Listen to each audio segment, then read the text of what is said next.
What's up, guys? I'm Brian. I'm Dante. And we're professional comedians.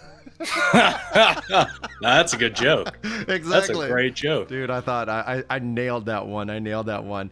So, guys, if you're watching this or listening to this is the Stand Up Press Start podcast with Brian and Dante. Occasionally, we'll be bringing in other different comedians to talk about what's going on in the world and what's going on with video games, because we are nerds at heart.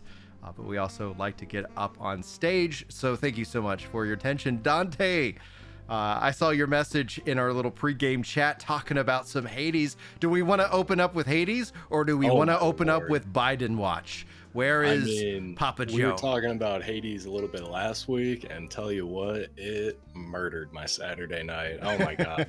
I was like, all right, it's 9:30, 10 o'clock. I'll just do a couple runs. It's whatever. Next thing I know, it's 2 a.m. I'm like, yep, this is why roguelites. You got to be careful. Have you played Vampire Survivors?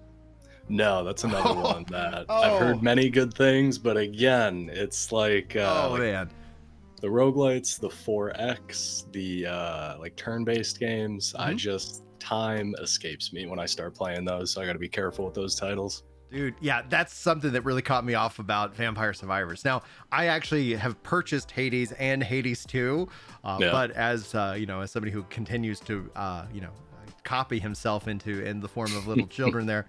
I find myself with less and less time to game, but I was like, when you sent out that you were like 9 out of 10 for Hades, 10 out of 10 for Hades 2, I was like, okay, all right, I gotta sit down and play it, and so that is now on my list to play this week. So I got it installed this morning, and I'm looking forward to kicking back and seeing what it's all about, because I bring up Vampire Survivors because I had that exact same experience that you just had with Hades, where like you look up and you're like, what happened?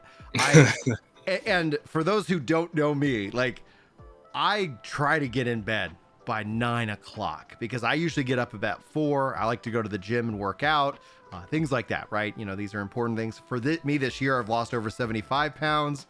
So the process is working. Let's just say that. But I sat down and played Vampire Survivors, and it was like, I looked up and it was 3 a.m. And I was like, that doesn't happen. Like you just have that moment like, oh, okay, it's one of these games. I gotcha. I was like, one more run built in. One more run. And then all of a sudden I realized, like, just like with cereal, one of the reasons why I got overweight in the first place, it's just, you don't have a bowl, you have the fucking box. Yeah. It's like, does it come in box serving sizes? Like that's what I need. Or you're a champion and get the bulk bag from the Aldi, the Dino Bites. Ooh, heck yeah, dude. Oh, we rock the Dino Bites over here. Oh, yeah. We Aldi it up. That's the only way we can try to afford all this inflation. But I feel like the trap with those, those games with runs or starting from rounds, like you're getting your ass kicked so quick when you first pick it up. You're like, oh, that was like 10 minutes. That's cool. But then, like, as you get better and it's like, okay, I'm actually making it through the 20, 30, 40 levels, the different biomes they have planned out. You're like, oh, shit. Okay, a run's not 5 minutes. A run's about an hour. Like, yeah, 100%. And you don't realize that as you're progressing in the game. That's how it kind of traps you. So outside of getting trapped by just the time that you put into Hades, what about it like really stands out as a game that is worth both checking out and or returning to? The gameplay is super simple and tight, like really quick to learn, kind of tough to I wouldn't even say master. There's just a lot of variability in how you can progress through it, so that's pretty cool. Okay. But the thing that hooked me surprisingly was the story.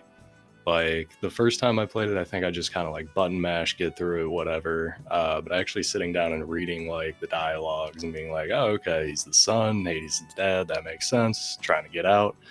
Oh, okay, this is a new element. Oh, wait, what? I died? I gotta go there again to figure out what's going on? Shit. Okay, run it back. Like, it was very, like, cookie crumbs and little tidbits of information as to, like, what's going on. The world building is really, really fun, I think. Okay. And then what about Hades 2 makes it a 10 out of 10 where the original was a 9 out of 10? Honestly, because it's in early access and it's kind of at the place of where Hades 1 is now. Yeah. So, I mean, I think they still got two big major updates planned this year for Hades 2. Okay. And as far as I can tell, and I only got like 10 hours into it maybe, uh, is the world building, the story, the mechanics that they carried from the first game and then improved upon in the second game. It's just solid. So I'm really excited for whatever they're going to be releasing later this year. Everything they got now, it's already a full game for $30. Heck yeah, dude. So I'm excited. Yeah, you got me. Like I already bought the game, and that's just, I guess, this weird habit I have when you see those Steam sales It's drop. the summer you're like, sale. It you're gets like you. $8. Like I Yeah. would be an idiot. Wait, I can Not. get 10 games for $30? Yeah, I'll play one of I'll these. play one of these, and then I'll look at my back catalog and see what's going on. For me, I have been really playing some No Rest for the Wicked. Like that game has Oh, yeah? its hooks in me in a beautiful, beautiful way. It has some roguelike elements as a part of its kind of end game crucible. And this week, on the 25th of July, they're dropping kind of their biggest update yet. And it's also another early access game. And that's why it's been so cool for me as somebody who'll be able to kind of jump in on these games early. And then as a content creator nerd in me, that it's like I get where not everybody is like on that game yet. So it does give that ability for me to kind of really become an expert on all the different systems and then essentially become the authority on that. So I literally got mentioned by the developers, awesome. in a brief that I was like, whoa, that's unnecessary, but it felt like it feels really cool. And I was already like keen on the game beforehand. So now I'm just like, all right, like this game is the best. And so that's something that I'm looking forward to playing, but I don't know if you can hear it. And I'm going to say this right here. Like my PC is literally on its last legs. Like it is just She's screaming. She's a screaming. She's like, if I restart, there's no guarantee it's coming back up. Like it is like, and then as I was troubleshooting it, because I was like, okay, I've built PCs. I can go in, let me check the parts. Let's run some diagnostics, lay the thing on its side, kind of Check the PSU. It's usually that. Track it all. And then as I slowly and carefully lay down the case, like not dropping, just like as gentle as the morning dew, the whole fucking thing shattered. Glass. Was it a glass case? Yeah, it's a glass case. Yeah. And so the whole thing just blew, and it was like cut me up. And then I was like, I had to keep the kids out of the office because it was like, I don't want them walking in and finding a shard of it. So my wife, and I, we've been knowing this has been the computer's 5 years old. It's like we've been knowing that, like, okay, yeah, it's starting to be a little bit weird. It's starting to do some things that that are a little bit annoying. It's starting to, so we've been built, or was that this was a custom from Origin, who will not sponsor this podcast because I won't take I won't take a sponsorship from them. I really had a problem with them since day one, and it was really a bummer because they came highly recommended. I do think that this was this was at the time they were being acquired by Corsair, so it took like 5 months to get my computer. When they got it, it didn't work. Things weren't hooked up. And so I was like, well, I've already paid for it. Like we sent it in for repairs. They fixed that up, and it was just a whole ordeal to the point where I was like, yeah, I'm not gonna buy from them again. We're just gonna get the life out of the machine. And so I ended up going with the Starforge system, which is the Asmongold, company from, and he acquired it because it was like, I forget the previous name of the company, but they were under. Like they had messed up, dude. They screwed gamers over. It was like it wasn't custom builds, but it was something that means like high quality or whatever. And so this is where I don't know if you saw all the drama, but it's like where they would stream them building the PCs, and then the CEO basically dogged on this person because they didn't have enough followers. And then did this, and then all of a sudden, of course, Streisand effect kicks in. She became hugely popular because it's like, oh, you only have whatever. Like we don't want you to rep our system or so. It's something ridiculous. And then since then, everybody just was like, all right, screw you. So I think Asmon maybe was able to pick it up on a dime. Well, I feel like over the past decade, really, I don't know if it's unique to the tech industry, but it seems like customer service across the board has just been going down in like Newegg.com is not what it was 10 years ago, right? Yeah. I think also you have a lot of AI you know, a lot of Yeah. bot stuff. So it's Yeah. like, I don't know if you've had to call. I have to call on like an insurance bill, and it's like you just spend like, can I talk to a representative? Oh, I just hit 0, and it takes like 10 minutes. I hear you can just like, if you just yell like F-bombs like all day long, then it like it shortchanges, you know, it's like, oh, we gotta get this guy to somebody. It's like no, the AI bots don't like that kind of abuse, so they just are like, all right, give it to a human. You were talking about early access with Vampire Survivors. I feel like early access is still a really good, like, net good for gaming as a whole. Yeah. I don't like it when people try to really dump on the early access or the pre-orders. It's like, yeah, it's a little cash up front for not a guaranteed quality product, but Vampire Survivors, look at Baldur's Gate 3, like that time spent in early access is the developer getting direct interaction with you, trying to figure out, you know, what's the best product this can be. Yeah. I don't know. It's cool to hear that Vampire Survivors really has that level of interaction with the community. Vampire Survivors is fully released. Like it's 5. Yeah. But no rest for the wicked. So yeah, like no rest for the wicked. Yeah. Dude, yes. If you get the opportunity, that is, I think, a must play game. It's got the Elden Ring skill based ARPG, but the only thing it does is it's isometric. But the combat feels really good. And then you all of a sudden start opening up so much build potential with the weapons and the stats. And the developers are like, yeah, more's coming. So at the end of the day, there's actually even a multiplayer update. We're not getting that this week, which is a little bit of a bummer because it's a part of their first milestone because they released a roadmap. And then we'll be getting a new roadmap this week. So I'm kind of giddy sitting back and doing that. And then the other thing that I've been playing is I played in the Throne and Liberty open beta. And that is the upcoming Korean free-to-play MMORPG, which when I say free-to-play, my stomach sinks a little bit. Like it always is like, yeah, this is going to be... But then you say Korean MMO and it's like, all right.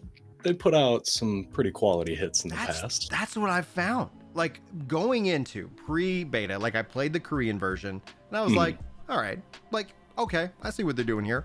I like some of these systems. I feel like it gives me a lot of flexibility. I like when a game lets me be creative and not like we're going to curate this so that there's only one thing. And I know that people push back that like, no matter what, once the meta forms, there's only one, you know, it's like, no. Like that in and of itself, I push back against. It's like, if you have a team that's actively caring about your game, they'll balance it and rebalance it so that if a meta forms where it literally is just one thing, then they can go and say, okay, well, how do we raise this up? How do we kind of balance that out? And that's what I look forward to. It's like, it's all fluid, especially in an MMO. It's always changing, right? I think that's the appeal. I think that's why I enjoy them as opposed to like, okay, this was a set product, you know, for a set time, you know. But anyway. I was gonna say absolutely. Like I hear you there, but that is the toughest thing with any MMO or multiplayer game is like, how do you design it in a way that the choices you make, whether it's ranged, melee, magic, whatever your character build is going to be, the choices you make are unique and different from other players, yet they're not only tailored to certain events, or they work really well in X situation, but not really well in Y situation, or they're just really under-leveled. Like, I think of Guild Wars 2, they're always balancing and messing with the classes and the damage and the abilities and how they operate to try to keep them fun for all the players, where like, you know, one isn't overpowered or, you know, you're only allowed to pick from these 3 archetypes. Are you a big Guild Wars 2 guy, or have you played that game before? Used to be, yeah. But that's a dangerous game. There's so much content. Yeah, it's so funny because ultimately every bit of feedback that I have towards any MMO is like, man, it'd be really nice if they did this like how Guild Wars does. Just do what Guild Wars 2 does. Like guys, they just released the new auction house. Copy Guild Wars 2, please. Just do it like in a degree of this, and the other thing. Did you hear the news though that they did confirm Guild Wars 3 is currently in development? Oh, okay. So we'll see that in about 10 years. That's cool. That's the right. Yeah. Like, have you followed Ashes of Creation at all? Because like that in and of itself has been both something that I'm looking forward to, but also I just enjoy when people come in and say, there was people who were telling me it was coming out in 2020, like hardcore Brian, you're an idiot. This game's releasing in 2020, and I was like, there's no effing way, man. It's Ashes of Creation. Yeah, Ashes of Creation. I hadn't even heard of that game. Until, like, a couple months ago. Oh, until a couple months ago. Okay, I was like, yeah, I'm still not sure what it is. That is probably the best news ever. That's probably that's the best way to consume like these long development games is at the tail end when they're getting ready. Apparently the Alpha 2 is supposed to launch this week, or not this week, excuse me, this month, this year. Jeez Louise, time frame. At some point. Oh man, my brain's failing me. And so with that, that's going to be somewhere where I can go hands-on with it, and it's going to be really good to kind of get a gauge as to the amount of time and development that they're putting into it, because they show off great promotional stuff. Like, all in all, like, Ashes, you know, as people kind of try to, you know, they're elevating it right now as the savior of the MMORPG.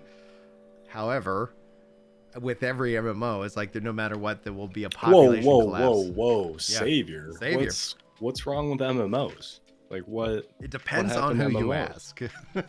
I mean, go out to Reddit if you want to. If you want to level. WoW is not the only game in town. WoW and RuneScape are not it anymore. There's 1,000 different MMOs you can play, people, and most of them are pretty good. Yeah. Like, you're gonna get some value out of it, especially when I see online. I get a lot of joy. Maybe what we should do is like Reddit nightmares, like a whole segment at some point where we just go troll Reddit and find just like the worst takes. But the we see with these kind of takes and these kind of frustrations, a lot of gamers, like, they'll be like, I poured 3,000 hours into this game and now it sucks and I hate it. I go, you got 3,000 hours out of a video game? Like, I don't think the problem's the game, dude. Yeah, that's just someone being angry to be angry. I don't know. That is a fun question, though. What was WoW's max player base for a while? Or their cap? Public knowledge was somewhere in the 12 million subscribers. 12 million. That was like their big, like, this is the most played MMO in the world. Right. And that extrapolates out to, like, you know, hundreds and hundreds of millions of actual players. Because when you talk about like the peak concurrent subscriber count, and that's insane amounts of money, and, you know, obviously insane servers, but I just can't imagine another game capturing that sort of audience again, just because there's so much more variety and choice these days. You know, it's like we'll never have another Michael Jackson in pop music that 7 billion people in the world are going to be listening to this one guy, right? We'll have plenty of pedophiles, though. We cannot seem to get rid of that. Both in WoW and pop music. It's crazy. It's insane. Actually, I can't attest to the WoW statistics. I don't know as about like if it was game specific, but ultimately, like, what we've been seeing just this year alone with Dr. Disrespect and with I think there's one of Mr. Beast's. Oh yeah. Like, whether they're like, you know, not actually, you know, pedophiles, but it's like a lot of grooming, a lot of like, why is an adult talking to a minor? Yeah, and it's like, oh gosh, just as a parent, I'm like, oh my gosh, keep your kids off these damn platforms, please. It absolutely is terrifying. Well, that's the weird thing too, though. You know, we're talking about video games being dorky. For sure, a lot of adults play video games, but kids are probably gonna watch this at some point, right? It's a big market.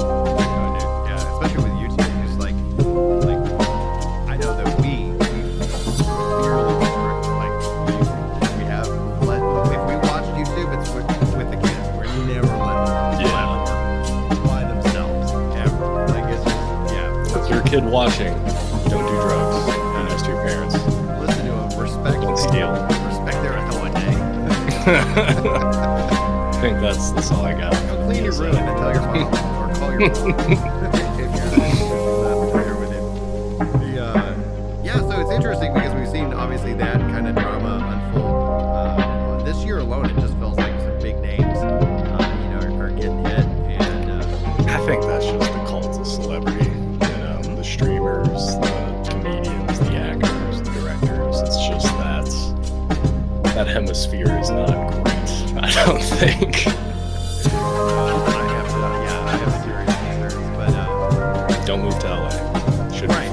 Right. Should be fine. I think it's LA, honestly. I think we're seeing a massive exodus out of the California state. It's gonna be weird to see where it's at. When is the next census?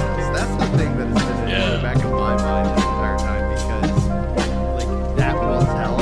If like imagine if they lose an electoral vote or something like that.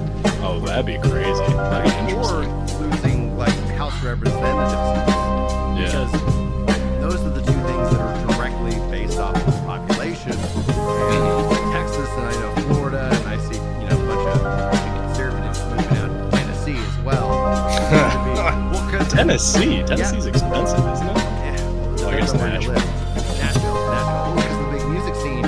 But prior to all of this, like we've seen Elon taking his companies to Texas, Joe Rogan going down to Austin, which has created an insane comedy scene down in the Austin area.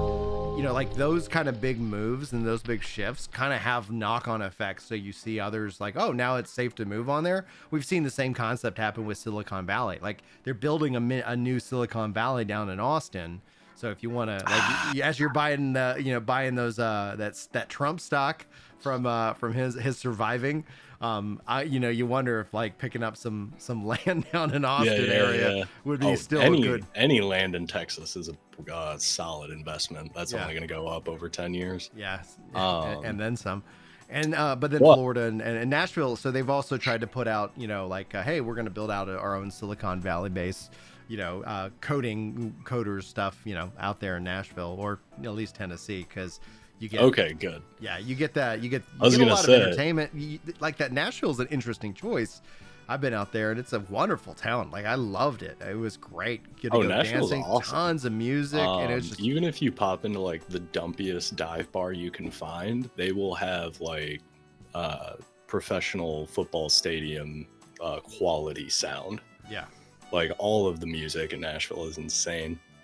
What was I gonna say? Oh, big tech moving to Texas is cool, but I want to see them come north a little bit more. Like all that electricity, all that heat, the cold air would be good. Be much more cost effective, I would think. Yeah, data center wise for sure. Yeah.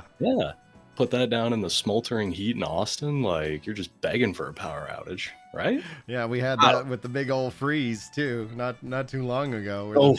What was that? The Great Freeze 2020? That was 2021. Insane, dude. How did the Great Freeze treat you? I didn't care at all. I was out driving. I grew up in Minnesota, dude. Oh, okay. So you're. I was out driving that day. I was getting mad on the interstate because y'all didn't have salt trucks. I was like, why didn't you have trucks salting? Oh, you guys don't. It doesn't snow here. That's why. Yeah. We have a few, and so one of the things that was interesting is that the last time there was a freeze, and it wasn't as bad as the big one. But there was a massive freeze that and it was right at the Super Bowl when the Super Bowl was going to be at the Cowboy Stadium.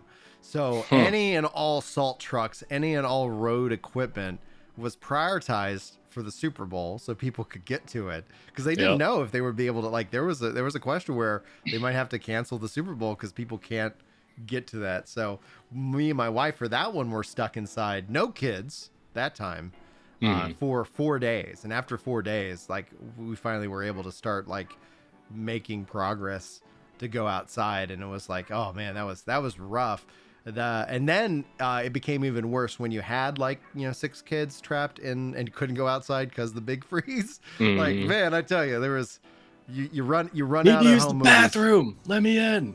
That you have like we're trying to conserve power, so it's not like we're like, okay, we're not gonna be, all right, kids, just watch a movie because it's literally negative 20 degrees outside. I'm in the attic the whole time, and we thankfully had power pretty much the entire time, but I'm in the attic with a hair dryer trying to defrost, keep the pipes from freezing. Yeah, so we were running water, but it was still that cold. I was gonna say, leave a drip. Yeah, well, the problem we ended up having was that because it kind of happened, we were running the water, but the water heater is in the garage. It's one of those tankless, and so it was dripping, and then the garage drip, insulated.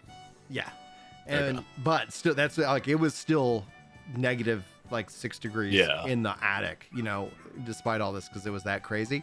But it was dripping, and then the drip pipe was freezing, and so eventually the drip became ice, And it was like, so I had to try to defrost that, chip that off, get the hair and then I had dryer to, you know, on. the old like you ever want to siphon some gas, like I had to go get a hose Yep. and then essentially create my own additional drip line throughout out of the garage and into the street, which was just absolutely insane. Oh my gosh. Little MacGyver engineering though, right? That's panic engineering right there. It's like, oh gosh, oh no. And then like all that time, like on anything on social was like, here's this house, and pipes are just water's running out of the roof and ceiling, and it's just like, okay, let's not have that happen. See that temperature go up. Come on now. Come Let's on. get some sun. Jump on. Yeah, so that's the both freezes.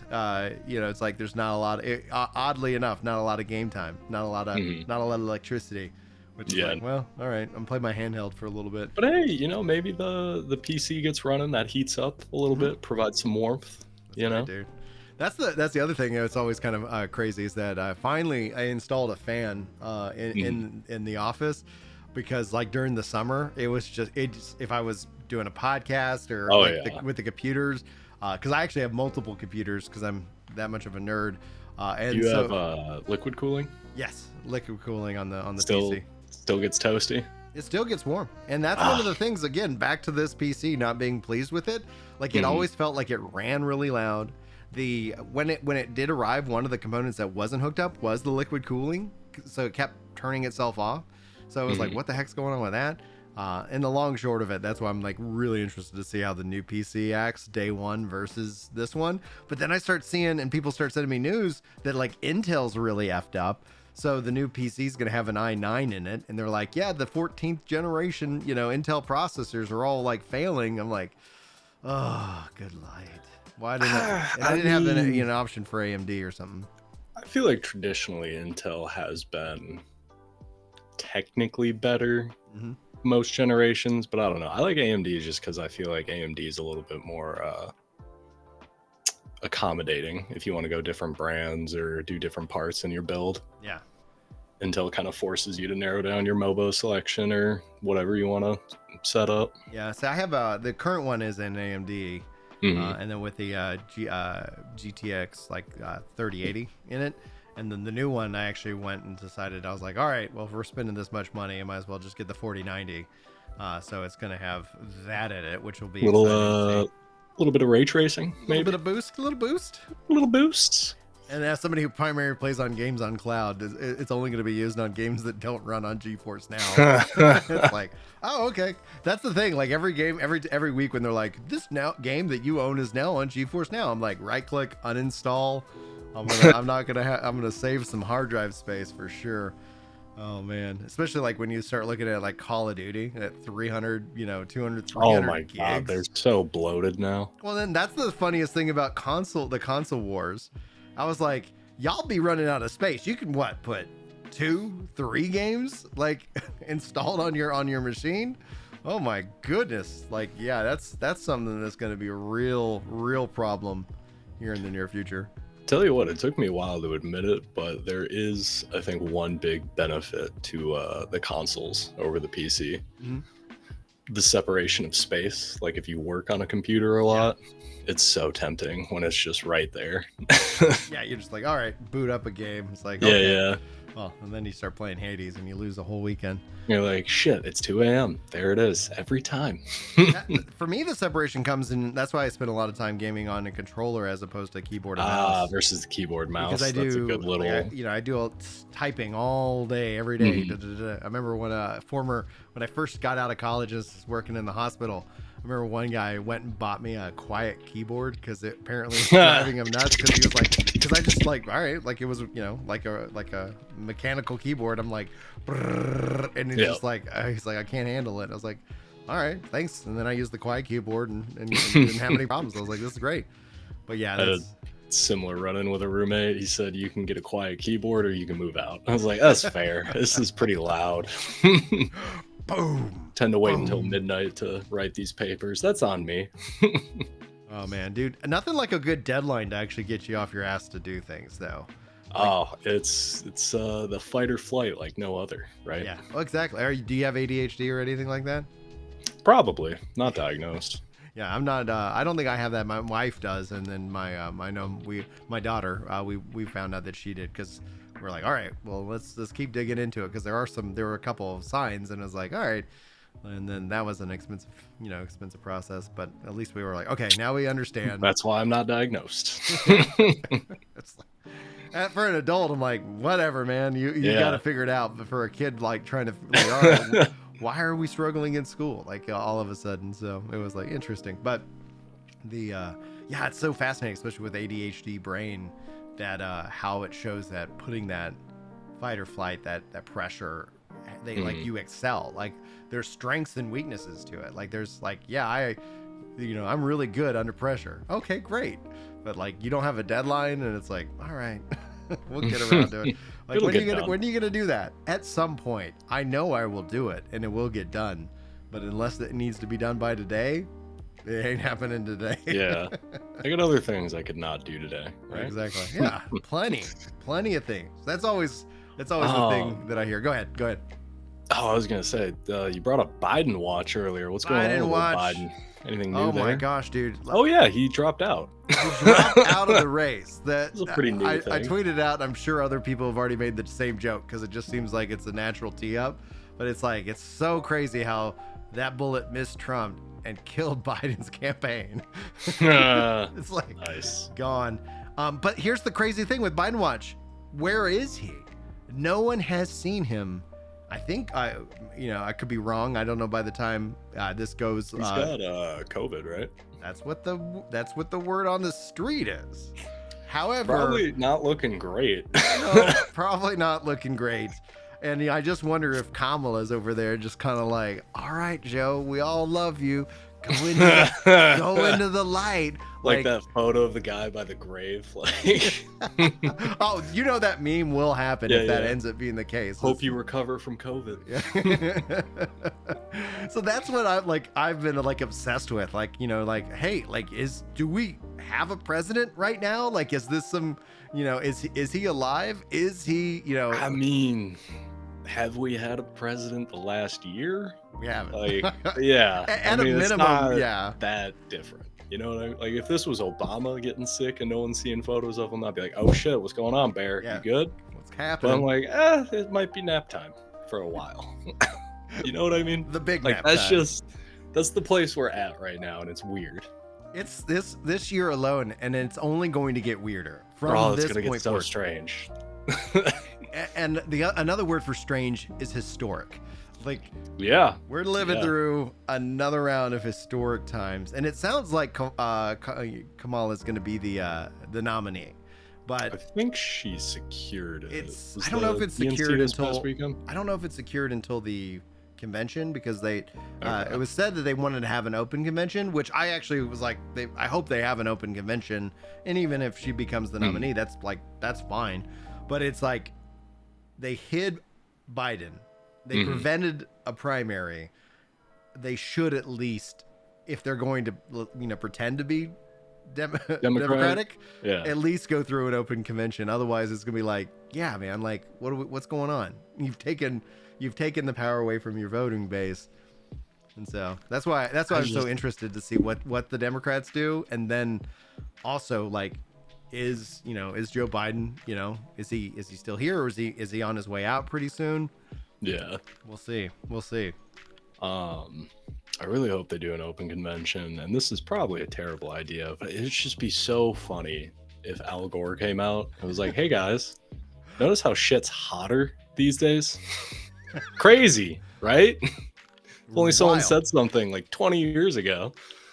They've also said like the world will flood by 2010 and then by 2020.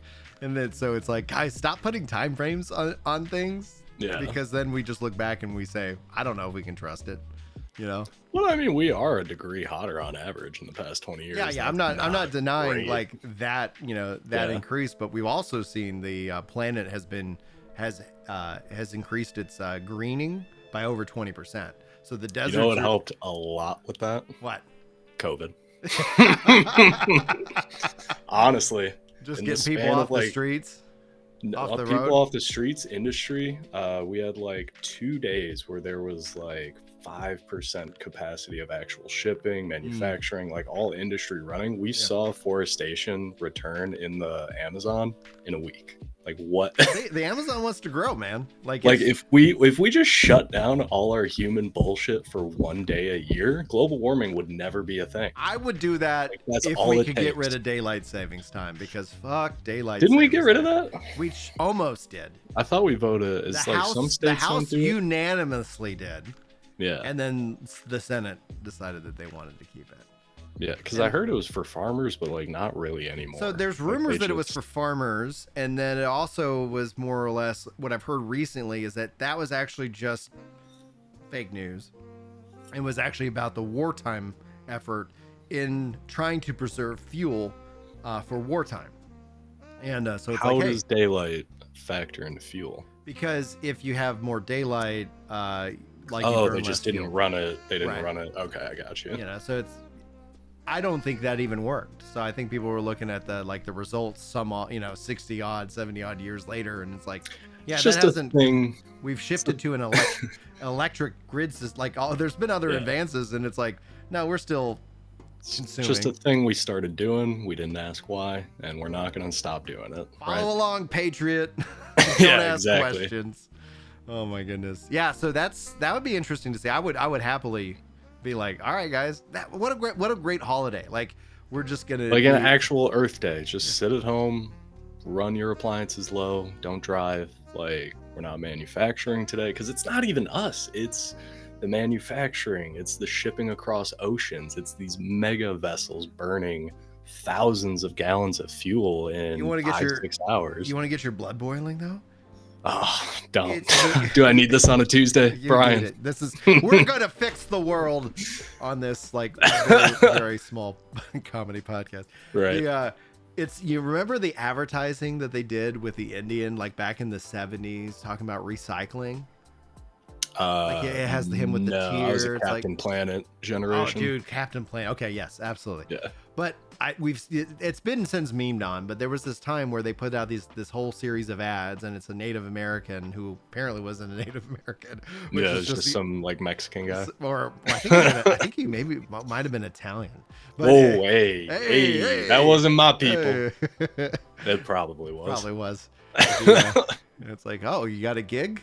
How was it pay? How? I'll be Indian for a day. What we've seen with it is that, so they put out this series of ads. It shows all this garbage, people littering, and it has them having a tear down his eye. Well, who's that for? Well, it turns out it was to motivate us to think that we're responsible for all of it, and it is the corporation. So it was a corporate funded thing, so that people would be like, oh, instead of saying, hey, how about you clean up your stuff, I'm going to recycle. And then you're like, oh, so it was a whole misdirection campaign that has since succeeded.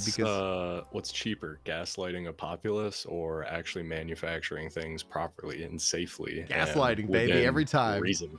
Like, it's great. It's the same thing with cigarettes, same thing with recycling. Like, a lot of these industries are very, it's cheaper to spend money on advertising to tell you we're actually the good guys than it is to fix the problem.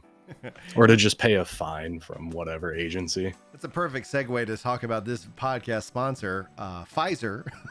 Pfizer, brought to you by Pfizer. Get your 17th booster shot for $17.99. This one's made with compound V. It will give you hell yeah, dude. Laser eye powers. Yeah. Some of you will become invincible. Every one of you will become insane. Every single one of you. Ultimately, power corrupts. Did you finish up this new season? No, I have yet to start. Has it wrapped up? It's official? Yep. Okay, cool. Then I'll get started on it. That's where crazy. I'm excited. Crazy. I've enjoyed the past seasons. I just I like what I like to do when I consume content is I like to have it all done. I go and watch it, and then I go out to the YouTube side, and then I watch the commentaries. People kind of breaking it down and whatnot. Which is I don't know. It's just extra entertainment at the end of the day. I get into that, especially with the Marvel stuff too. I'm a sucker for the special effects breakdowns and like all the bloopers, like the outtakes. Like I'll watch all those videos for sure. I remember growing up, like when the DVDs started coming out, and you could get the menu options, the menu, but then scenes. you could like, hey, I want to listen to the like the commentary, director's commentary, yeah. As the movie plays, and I was like, oh yeah, I'd watch the movie, then I'd listen to the director's commentary. It's always interesting because sometimes some of the commentaries were really good because they would bring in some of the actors, and if the actors were generally comedic, like you'd get some really interesting and funny stories that, you know, most likely the greater majority of people have never heard of. And what we've seen take that place, though, is podcasting. We've seen podcasting and YouTube, really. Yeah, that has really kind of taken, you know, that. And so I couldn't tell you if that still even happens on DVDs today. So I'm not sure that happens too much. And it's weird because I remember like all the Alien movies, the director's commentary was awesome with Anderson. Mm-hmm. And now these days, like you said, YouTube podcasting kind of replaced that, but it's more like the fandoms or like the guys that just do that professionally. Is like Red Letter Media is one that comes to mind. Mm-hmm. So it's kind of odd that it's not like the directors or the people that actually worked on the film doing the commentary as much. It is much more the fans of the film. Yeah, it's kind of a cool thing to see, I guess. Yeah, absolutely. Let me try to think, because it's like we talked about Biden Watch. I wanted to talk to you about that as well. We talked about saving the world, and the world is overheating. We didn't talk about Sly Cooper, but we haven't talked about Sly Cooper. You want to talk about Sly Cooper? You've never played Sly Cooper? I have not. Yeah, we'll get to it when you play it. That's just like it feels really good across the board, and I think that was just like one of the better PS2 titles to do that. Why like haven't they made another one? I think they made 4 of them. Well, meaning like here we are. Did it ever make its way to the PS4? Did it ever make its way to the PS5? PS4, it had a title debut. PS5, no. And I think that's just kind of something with like the PlayStation brands, like Jak and Daxter, Sly Cooper, Psychonauts, God of War. Like they've kind of just been particular with the ones they brought onto the next generation. You know what I mean? Yeah. Do you think that is a kind of a concerning sign that some of these, like we've seen, I think less and less innovation within these kind of games? No. Because the guys that did Sly Cooper were Sucker Punch. Yeah. So they've only been putting out great games. Yeah, I'm not super mad that they haven't put out a new Sly Cooper game, because we got Infamous, we got Ghost of Tsushima. Infamous and Ghosts is such fun which are games. 2 very wide apart games. Well, they had more titles in between. I'm just those are 2 that stick out. Are they the team that also does the Spider-Man games? Or is that Insomniac? I think that's Insomniac. Okay. Well, because I was wondering, I didn't know if it was like obviously Infamous that led to more Spider-Man, because there's a lot of obviously a different set of powers, but you have that open world, you know, kind of. Oh, the traversal for sure. Yeah, traversal, movement, getting around. So speaking of commentaries, there's a really fun developers commentary on the Spider-Man PS4 version where they sit down and they're like, we really wanted to just make Spider-Man 2 for the PS2 in a modern era. Like the web slinging and movement traversal from that game was actually really good for the time. Yeah. There's just a lot of limitations like lighting, rendering, the view distance kind of. Spider-Man 2 and the movie Spider-Man 2, top tier. Oh, absolutely. From back in the day. Have you watched the Spider-Man 2 movie in a while? The Sam Raimi one? Yeah. Not in a while, but that's Doc Ock, right? Yeah, that's Doc Ock. I wonder because, like, I was thinking about that, because I remember Blade, if you remember that movie when it came out. Oh, I love Blade. Oh, dude, when it came out, I was like, this is great. I recently watched Blade within, like, the last year, and I was like... Still great. Stop it. Don't... Visually, Stop like... it. No, like... Oh, visually, yeah. At Blade the end. 1 and it's just at the end. It's the special effect at the end. Everything up to when they used blood thing was like, all right. At the time, I was like, this is crazy. Now I'm like, whoa. And that's where I was like, man, I wonder if I'd have that same kind of vibe with Spider-Man 2, because one of the things I've been doing is kind of replaying some of the old classics. So I picked up the Final Fantasy Pixel remasters and, nice. Played through the first one with the kids. And then I was like, oh, I'm going to jump into 4, because I remember 4 was how I fell in love with the series when I was a kid. I was like, wow, which was called 2 in the West, but I was like, yeah, this game's, so great. But then again, I was like, oh man, it's been 30 years since I played that. Like a lot has happened to me. What do I really remember about that game? What do I really remember about the characters in the story? Because I have feelings and fondness and positive memories of those. But like, how I perceive it differently now as a father, as, an older man. It's like, all right. So that's kind of on, that's something from a gaming perspective that I want to see brought through is digital preservation. Like I want that these games to be able to continue to exist and be played. And whether that means remake them in a, pixel, like pixel art, 2D HD, kind of setting, or, but yeah, bring it back and also make it 16:9, because anytime I have to play a game that's got the bars on the side, I'm like, come on. What is this, widescreen? This is ridiculous. This is ridiculous. And then, well, I was just going to say, I think a lot of those games, like the pixel art, I think they still hold up well if you just give them, like a resolution update. Give it that 1080 or that 4K sheen, but don't, like, some of the remasters, like GTA is a great example. They kind of just ruin it, It's a risk for sure. I think if the game's unique in its art style, like Final Fantasy with the pixel, or like Borderlands with the cell shading, that's kind of how you create something that, okay, this was fun when it came out. I'm going to play this again in 20 years because it's still fun, still looks great.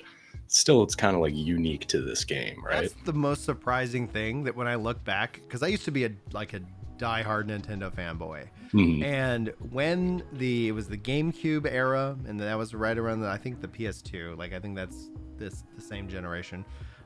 Maybe maybe I have Parkinson's, but when right around that time, it was they were showing off Zelda, and they were showing off this adult Link, and the graphics from it was like beautified up from like Ocarina of Time from 64 to GameCube. Yeah, exactly. So we're like, yes.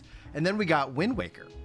And when they showed off Wind Waker, like and a lot of us were like, what the hell? Very different from the traditional, The GameCube, it's for kids, and it's like, come on. And it's like, that's where after the GameCube, you see Nintendo really make the shift into like a whole different direction. They're like, we're not going to be able to compete with Microsoft and Sony in terms of power. We're going to sell our systems at a profit and not subsidize it, because we're not picking up the third parties anymore. That became a whole, all that became extra competition for them, because the third party wants to, I'll put my game everywhere.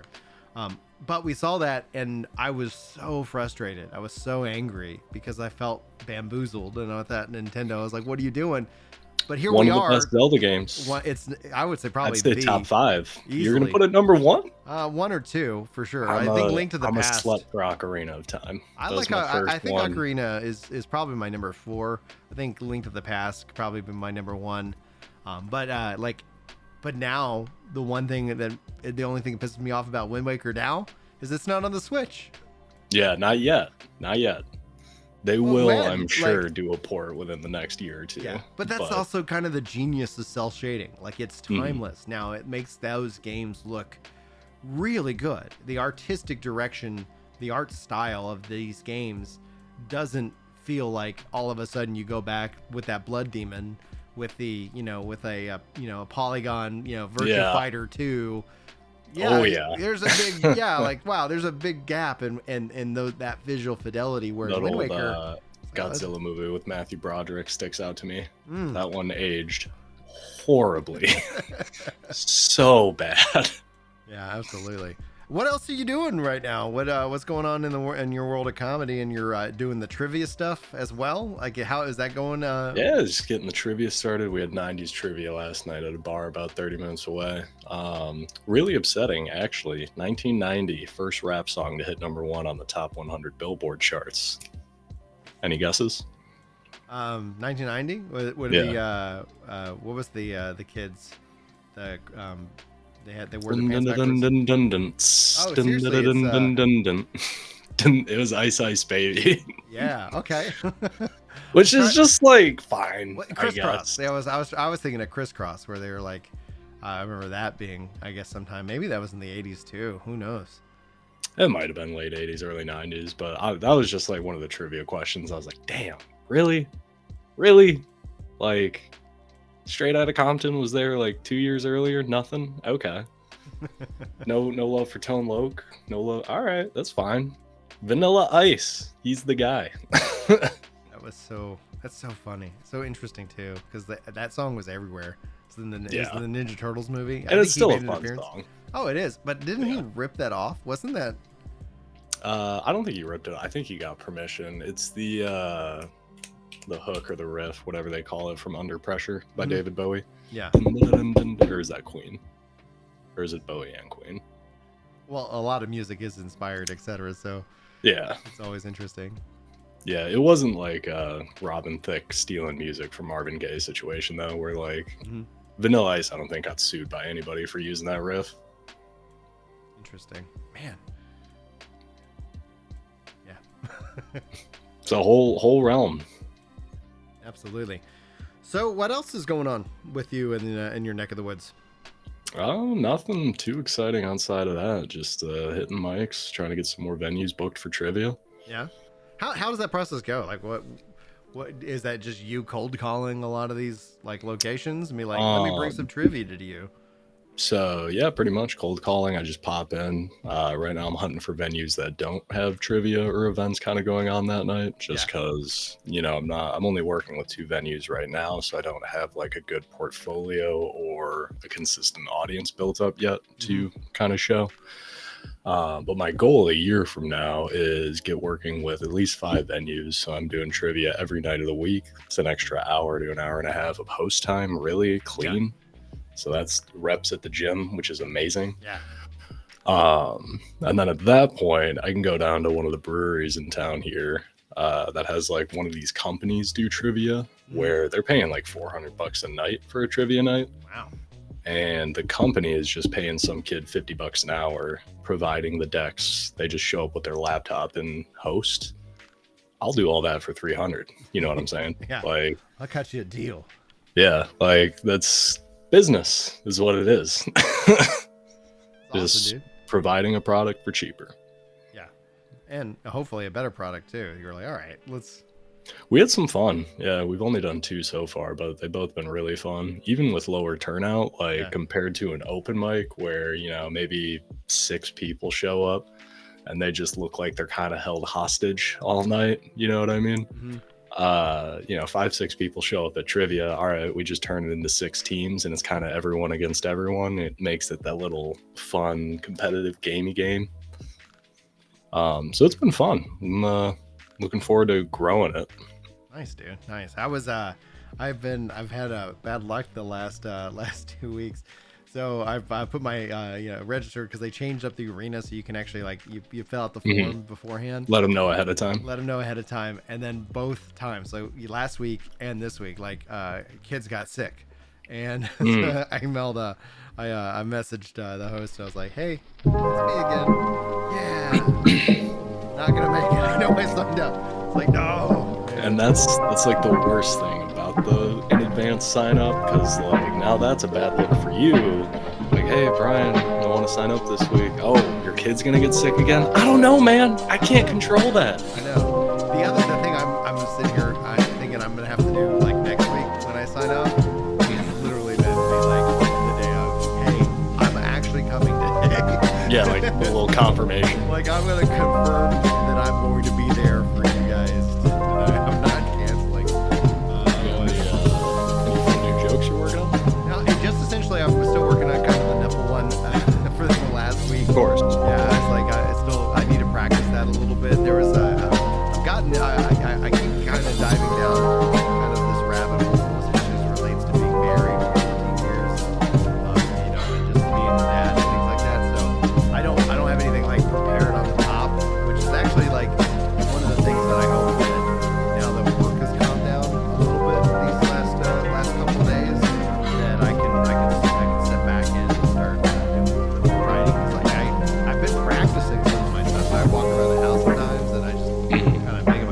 grab a brush. Yeah. Oh, weirdly, I literally just do this.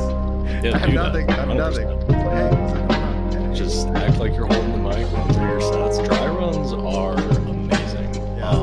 Every comic should be doing that around their house all the time. Because then it's like, okay, you show up to a mic, and it's just 5 other comics. You don't need to perform. You did that 5 times earlier today. You know what I mean? Yeah. The problem I run into is that I get so focused on like doing the material, and then like when I do all the dry runs, and again when I go in and it's like doing the material and not necessarily like having too much like playing in the space where it's like Little robotic rehearsed. Yeah. So it's like, all right, gotta make sure it's no loose. That was the first thing I learned as a kind of a comic when performing is to give the audience time. Because people were like, you hit a joke, and then you're already into the next joke, and people are still laughing at your previous joke, and then they miss the setup for the next one. It's like, I gotta let that rest. I gotta let that sit a little bit sometimes. Especially too right away, like do not tell your new jokes until you have their attention. You know what I mean? It's like start with something strong, riff on the room, like some little, oh, okay, this guy's funny. We'll listen to what he's saying. Now let's get into the new stuff. Yeah, that's a good note. That's a really good note. Something I'll work on. I don't know how. As soon as my kids stop getting sick, so like, oh man. I don't know how I'm gonna figure this one out because it's gonna get me in trouble at some point. But obviously, never ask a woman if she's pregnant, right? Or never assume a woman's pregnant, even if she's like or 9 months ask pregnant, and ask you can a woman see when she's gonna have kids. Like, why do we even have that as a question? Yeah, to women. but like these ever? are known things that we should not be doing as dumb men, right? Yeah. I think we got a new one for that list. Oh my God, you're so brave. When did you transition? Oh wow. It's such a raw thought right now, but to me that's like a comparison. Oh, when did you get pregnant? It is that it's like, wait, what? Yeah. Oh man, I gotta that's figure good. out something there. There's something there. There's some gold to be mined in them fields. It's Right just there. so dangerous. You know what I mean? I have a whole. Someone's gonna get pissed off. I have a whole bit about like why do people ask women that, because it's like I've been on both sides. So I remember when we couldn't get pregnant and people were asking us and asking Julie, hey, when are you gonna have a baby and all that, and that was just we're trying, and I go, have you ever held your woman close at night while she cries herself to sleep and not get a boner? Nice. It's not a good way to end the evening, It's like oh no. And then I've done one, it didn't land, and I was like, oh, maybe need some work. But it was like one is like, and that's how that's when you wake up to, am I the asshole? You trending on the Reddit or something like that. But yeah. Oh, I gotcha. Yeah, it's too long.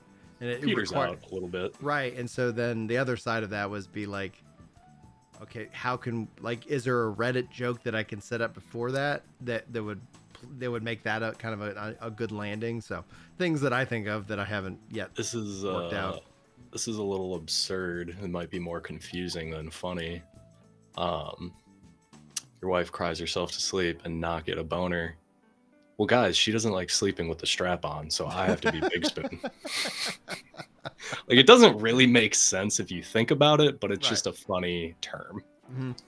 Yeah, strap on is always it's always silly. Strap on, buckle up, let's go. I don't have the boner, then she has the boner. It's how it works. Like, I'm gonna play in that space. I think it's gonna be fun. Yeah, there's a little book ending there somewhere, but I like the setup. Getting there, it's fun. So for next week, is there anything that we want to think about in terms of like the next pod? I mean, Biden watch. Let's see if he emerges in a week. Shit. Well, by the time this goes up, it's either going to be like, and he's fine, or yeah, we got a new president. Like, wow, historic times every week.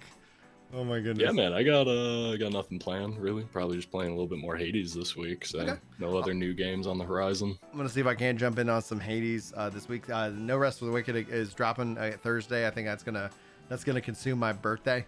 So my birthday is this Saturday, and hopefully I can get some more mics where I can enroll real soon, because now that things outside of the kids getting, croup, which was just like, I hate that disease. As every kid always gets it, and you're like, okay, life sucks for a really short period of time.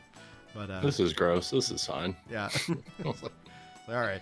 But yeah, that's gonna be really good. And then I'm gonna say, spend some time with Hades. I'm trying to think, like, because it's wrapping up in August. The WoW expansion's coming out. I'm not a WoW guy. I'm not gonna sit down and play it. Just not interested. I've been meaning to try out Guild Wars again. With Guild Wars, yeah. They just did auction houses like a month ago. Or not auction houses. Well, they're releasing expansions again. So I actually bought the Dragon expansion, and then they've since come out with another expansion. The biggest frustration I had was they released it on Steam, but it didn't come with cross progression. So I was like, I ain't starting over. Wait, from like the Arena launcher in Steam? Yeah. So you can sense. now buy Guild Wars 2 on Steam and play through your Steam account.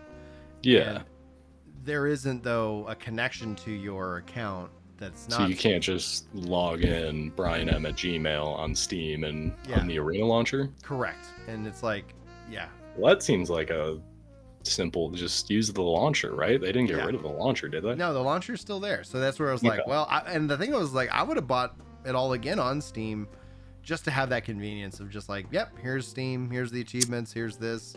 So I'm curious, the gem shop, does Steam get a cut of that? I would assume so. If you purchase gems through, interesting. They get a cut of the Final Fantasy subscription as well. So it's like you could, and if you buy the Final Fantasy through Steam, you're locked into Steam on PC. Like you cannot. And that's 14, right? Yeah, that's 14. And then I know Xbox gets a cut of the subscription on Xbox. So everybody wants their piece of the pie, when it's all said and done. It's just so interesting because I think the one makes thing, sense. Guild Wars a free game too, or free technically. Yeah, free. But once you purchase it, it's great. Yeah. And that's the problem that Final Fantasy runs into is that once you hand Square Enix money, you get punished as opposed to like it's literally like, okay, now you're going to be locked into the sub for life if you want. And if you stop paying the sub, you can't play. And you're like, oh man, that's why I was like, they have a generous free trial that includes all the way through their like third expansion where you could play, no level cap on that. You can play for as long as you want. And then it's like, as soon as you're like, hey, I really like the game. Here's the $40. Then they're like, ha ha ha. There's no way to go back into that kind of that free tier, in that regards, which is kind of a bummer. And I know we just put air quotes on the free Guild Wars. It is like 80 hours of free content. Like it's not nothing.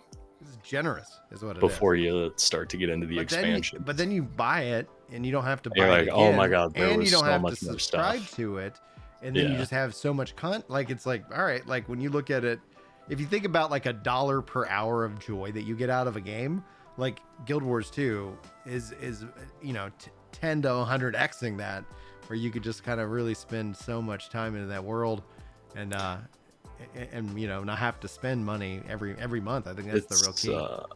It's also one of the few like in-game shops, I think, that all the items are pretty this isn't just a $5 cash grab, you know what I mean? Like it helps you in game, or it looks really cool and provides little bonuses, or you know what I mean? Like it feels like it's worth the money, and it feels like, okay, this isn't a subscription based game. Like this is getting me something in game, and it's getting money to the developers. This is a win-win.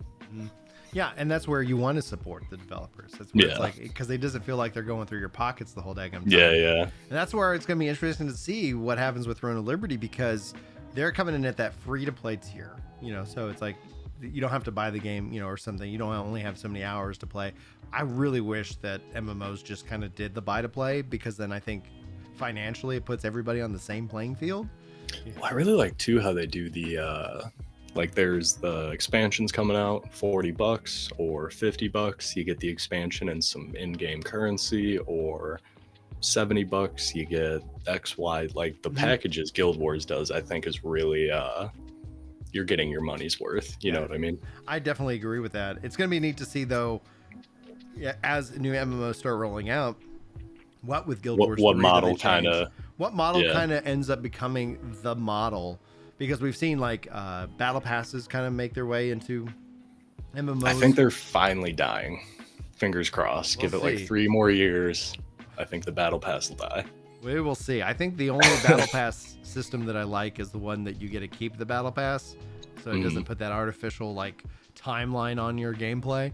What we see though is I'm wondering if that is kind of replacing the subscription in the MMO space, where it's like, yeah, we got stuff that you can go and you can purchase this, and it gives you something to kind of work on.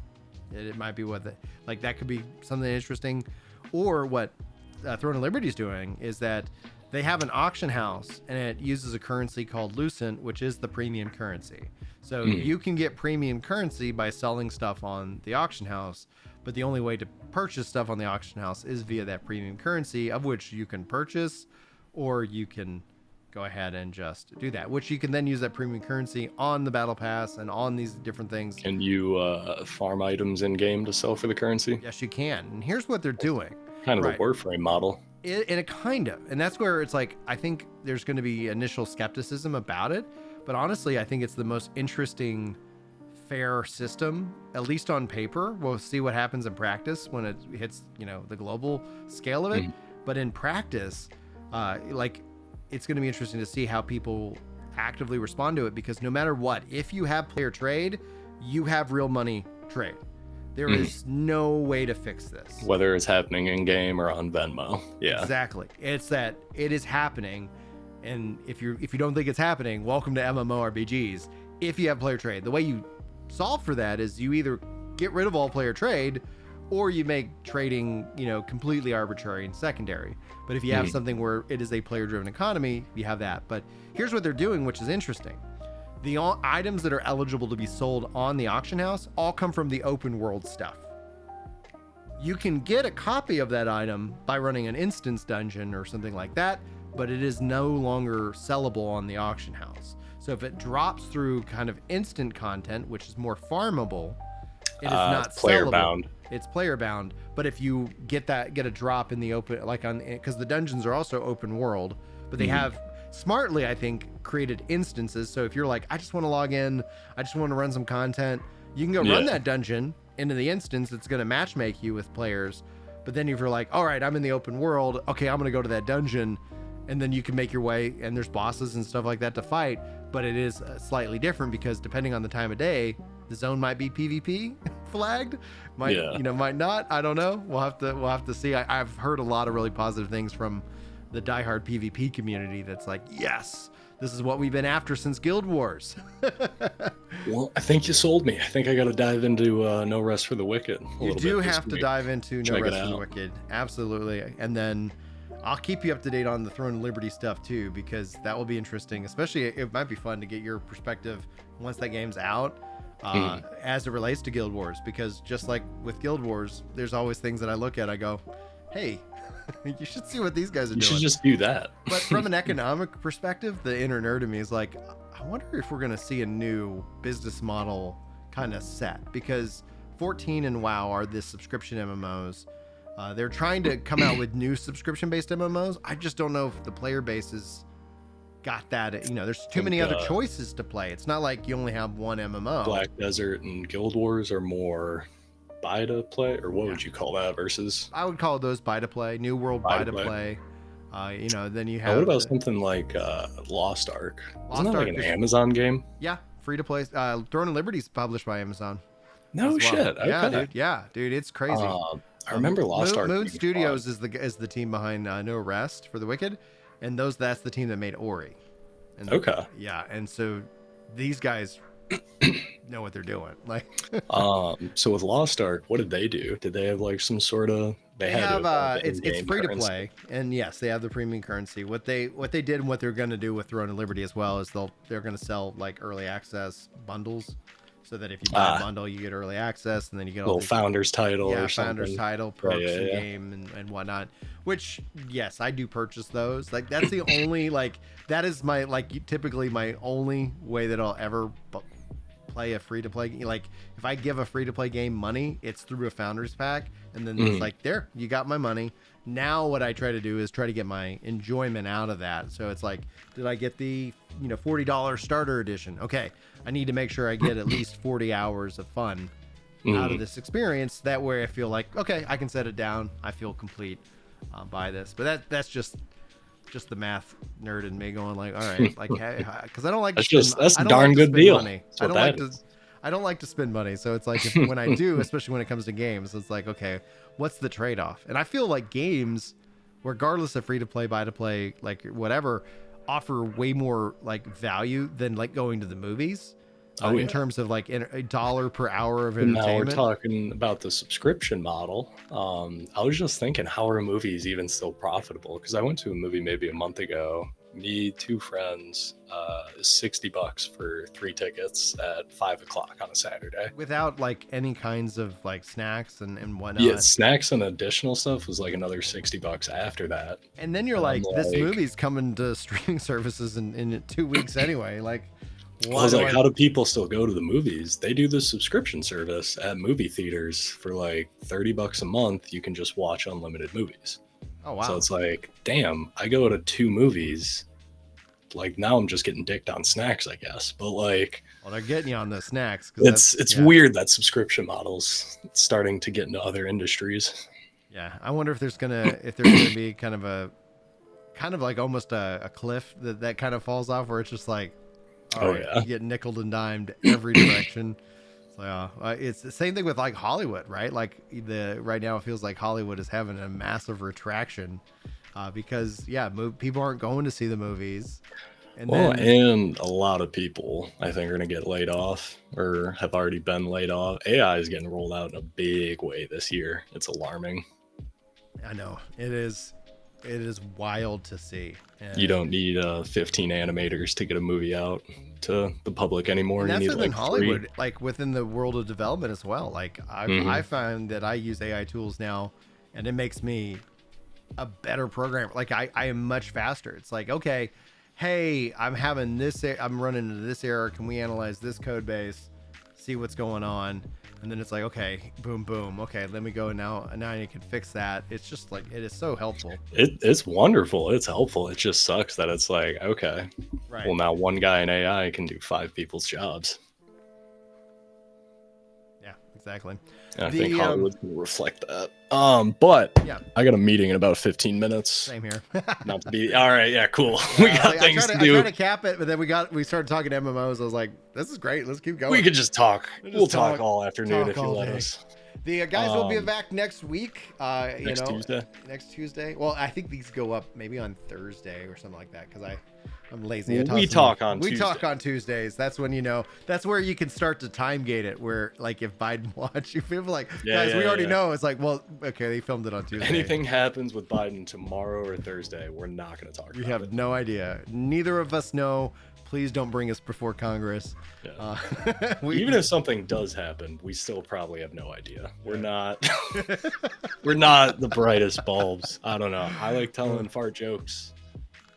That's great, dude. We should keep doing that up. All right, we're gonna wrap the podcast up. This has been Brian and Dante. Thanks so much for listening, and we'll see you next week.